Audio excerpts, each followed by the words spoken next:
I'm Tom, I'm 33 and I'm a dad. I know what some of you are thinking. Nah. I know I don't really give off dad energy. The energy I generally give off is, come on Mr. Frollo, we're going on an adventure!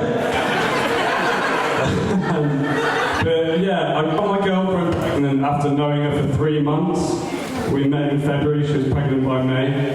Top shagger. But I wasn't always a top shagger. So when I was about 13 and I began getting urges, I didn't really know what to do. Have we got any 90s babies in? Yeah? So this was the early 2000s, you guys can back me up. Do you remember dial-up internet with the wire?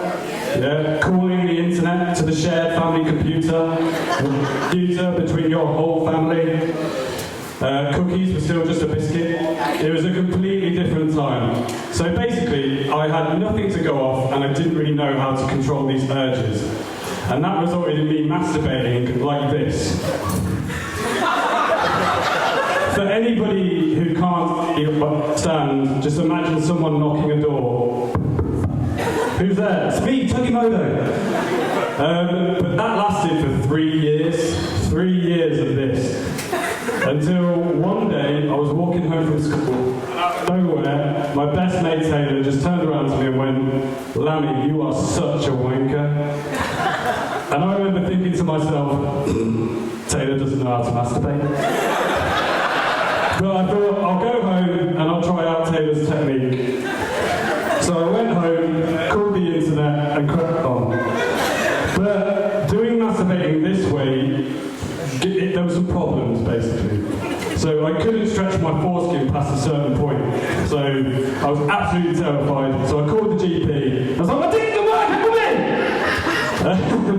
But a few days later, I'm off to my GP appointment. So puberty kind of hit my face a lot later in life, but my balls were like a lion's mane, which at the age of kind of 6, a penis, the resemblance of a gnome's nose, you know, kind of like sticking out the bushes. So I called him Romeo, and I took the GP, I was like, come on buddy, here we go.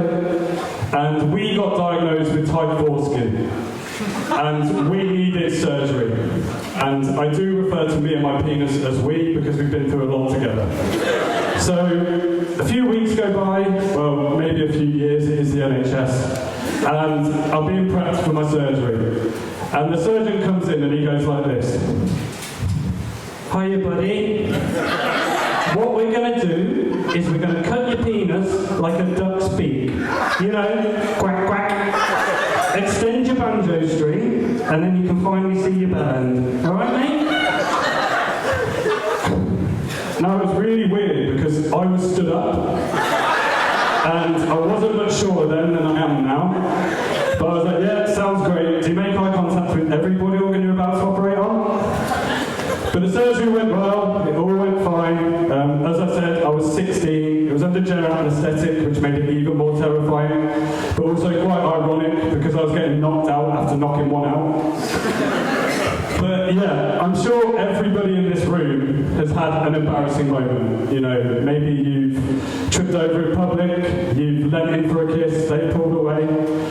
I don't think you can match the embarrassment of masturbating like this for 3 years, getting diagnosed with tight foreskin, having your foreskin cut like a duck's beak, and waking up from your non-emergency circumcision to your waking up from your non-emergency circumcision to your emergency contact mother at your bedside table like this.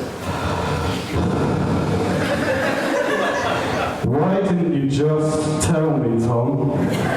And then proceeding to pull out a tub of cream and saying, apply this once a day for 6 weeks down there. Thanks everyone, I've been Tom. Cheers.